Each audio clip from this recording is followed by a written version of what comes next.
Donc, eh bien, écoutons tout d'abord cette première rubrique consacrée à cette mission Apollo 11.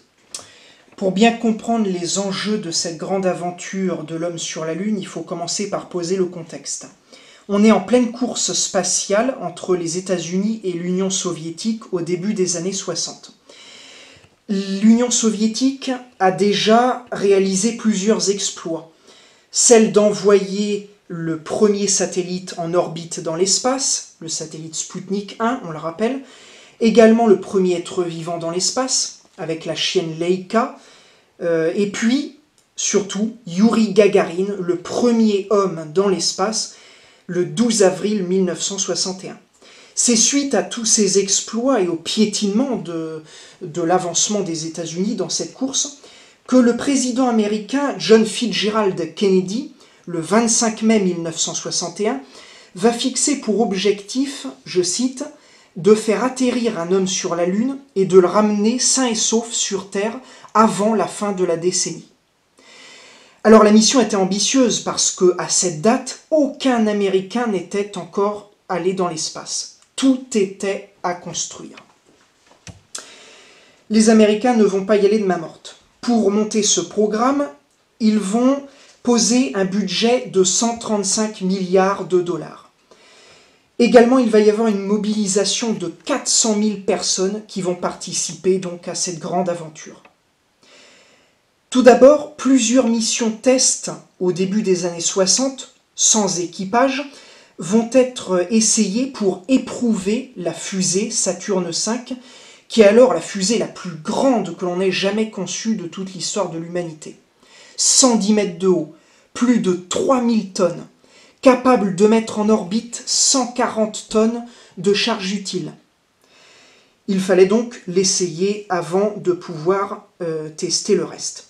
Puis, en 7 mois, 4 missions avec équipage, cette fois-ci, vont être essayées pour concevoir les différentes phases d'une mission lunaire, notamment Apollo 7 en octobre 68, Apollo 8 en décembre 68, qui permettra d'ailleurs la première observation directe des astronautes de la face cachée de la Lune, avec un total de 10 révolutions lunaires.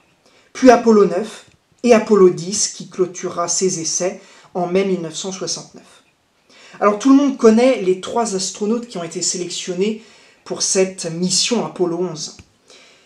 L'innommable Neil Armstrong, Edwin Buzz Aldrin et Michael Collins.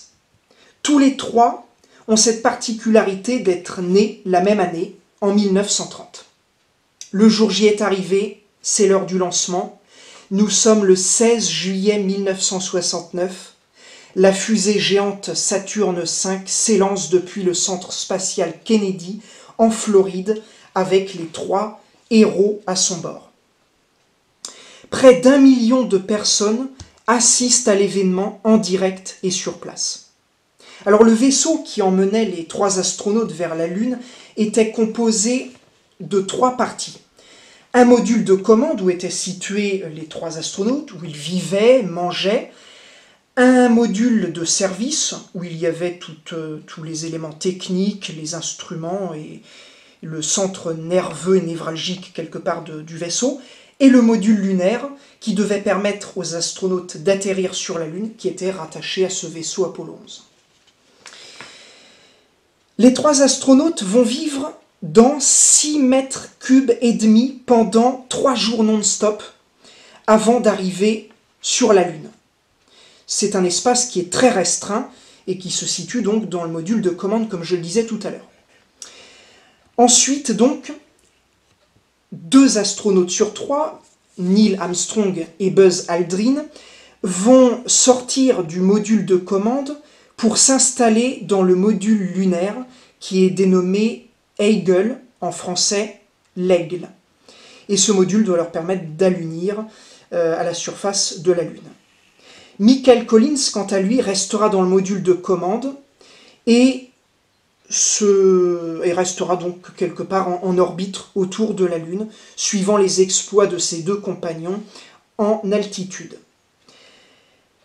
Alors, il va se passer quand même quelques petits imprévus pendant la descente du module lunaire vers le sol.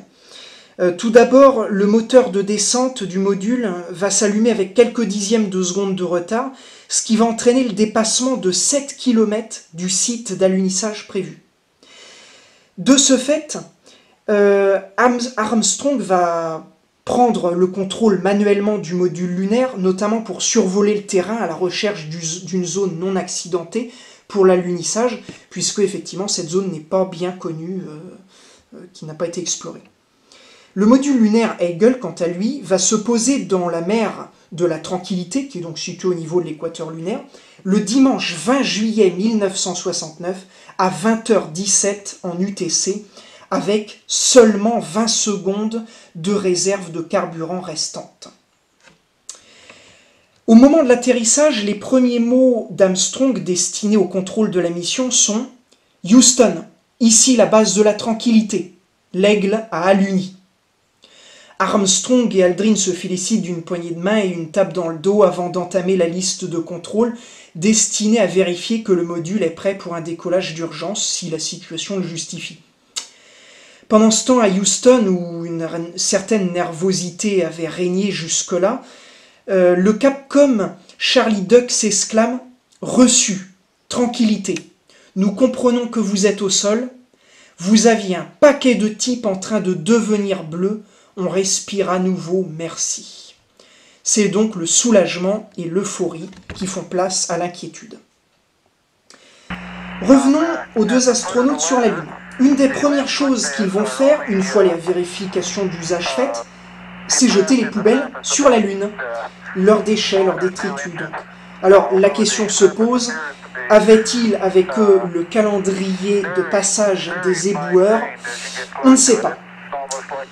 Le lundi 21 juillet 1969, à 2h56 20 secondes en UTC, 3h56 20 secondes en heure française, et 21h56 20 secondes le 20 juillet, donc la veille, à Houston.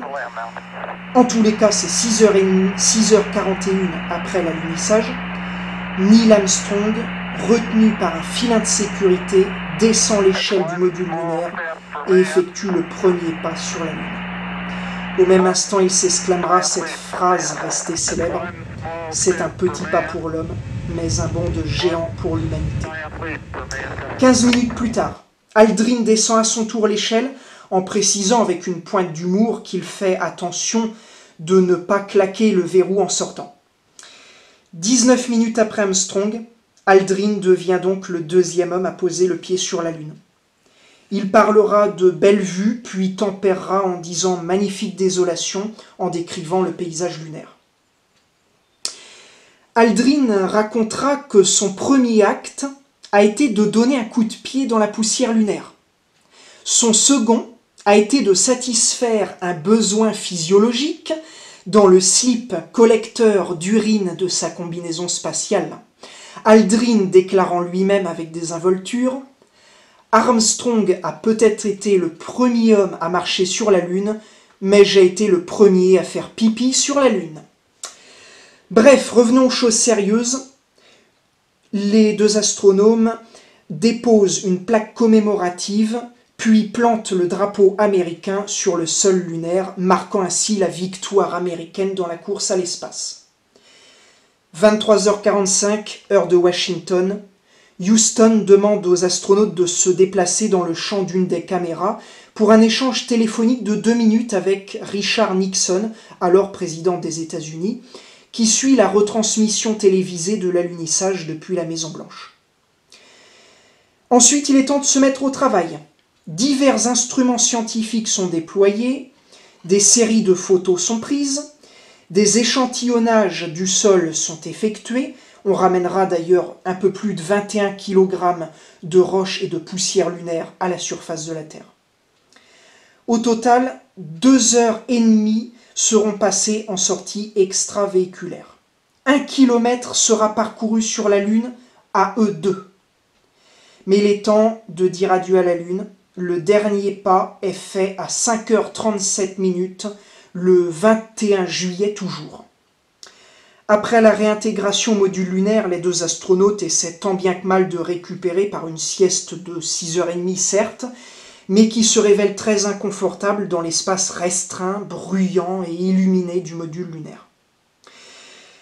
Puis, le décollage survient après 21h36 passées au sol de la Lune pour retrouver Michael Collins toujours en orbite.